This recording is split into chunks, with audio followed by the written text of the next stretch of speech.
Hello, and welcome to my Performance Assessment Development Project. I'm TJ Adams, and this is our final project for our class EDU 607, Assessing and Managing Learning. The standard I chose as my focus is found in the Healthy Balanced Living curriculum framework we use as health and physical education teachers. The standard demands students will be able to demonstrate the ability to design a fitness plan to address ways to use physical activity to enhance fitness. I selected this standard because I recently completed this unit for my 5th grade health classes, and I wanted to use class material from EDU 607 to improve my assessment for the unit.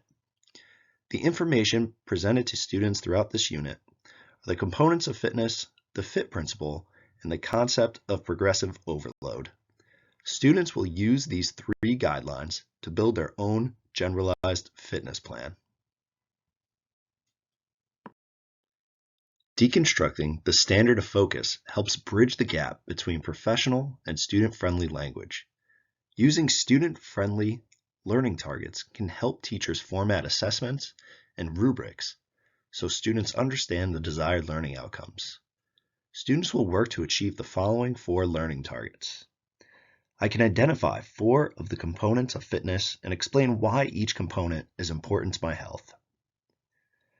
I can use the FIT principle to create a plan to increase my fitness level. I can explain how overload during exercise increases my fitness level. I can create an exercise plan using the FIT principle to increase specific components of fitness. The assessment I designed challenges students to plan 3 fitness-improving activities for each component of fitness. In class, students learn that fitness should be movement that you enjoy. Students can choose traditional exercise movements or abstract activities such as bike riding or swimming to build their plan. I encourage each student to find activities that resonate with them and increase enjoyment in their life. Students tend to buy into this process because they get to share their personal interests with myself and the rest of the class. I included definitions for the components of fitness and the concepts presented in class. These components and concepts can be tough to remember, so providing the definitions help keep students engaged and reduce students feeling stuck during the activity. I color-coded the FIT principle to help students understand the expectations for their fitness plans. Students provide a total of 12 planned fitness activities during this assessment. This provides an increased sample size for each student to demonstrate if learning took place. I decided to break the rubric into 4 parts: the components of fitness, the FIT principle, the concept of progressive overload, and the fitness examples students provide. Students receive points up to a maximum of 5 for each section. To earn maximum points, students need to provide evidence of how they used each concept and principle during each component of fitness. In the past, students of mine have performed well on previous assessments at the end of this particular unit. The most common mistake were students choosing the wrong type of exercise or activity for specific components of fitness.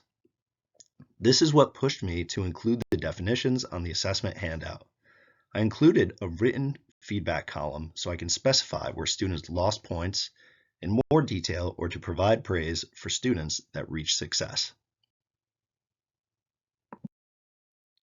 I enjoyed completing the assessment summary. While answering the assessment summary questions, I actually went back to my rubric and changed the format quite a bit. The first key question is to reflect on your assessment and confirm the assessment serves a clear and appropriate purpose. I felt comfortable scoring myself a 5 out of 5 because my assessment requires students to use the learned material from throughout the unit to build a fitness plan. Students must demonstrate understanding of basic fitness concepts and components. A correctly completed assessment proves student mastery over connecting the fitness concepts to their own fitness level and using that information to increase that level. The second key question is, does your assessment reflect valued achievement targets? Our achievement targets are to understand fitness concepts and to create a plan to increase our own fitness level. Both the assessment and the rubric clearly state what is required to show mastery over the standard. The assessment forces the students to utilize lesson content to reach the desired learning targets. Key question 3 begs the question, is your assessment and rubric an appropriate method based on student goals? Is there adequate student sampling to prove learning has taken place? I scored myself maximum points. My assessment ensures students understand how to choose the right activity and exercises while planning a realistic way to use them as tools. Students demonstrate this skill a total of 12 times. The repetitive nature of the assessment provides ample opportunity for students to demonstrate their mastery of the standard. Key question 4 questions how inviting your rubric and assessment is to other viewers who are interested in student success. Between the information provided on the assignment, student data collected, and the clear expectations provided by the rubric, student success would be apparent to anyone who reviewed a completed assessment. Key question 5 relates to student involvement. Are students invested? Does the assessment provide accurate and adequate practice time?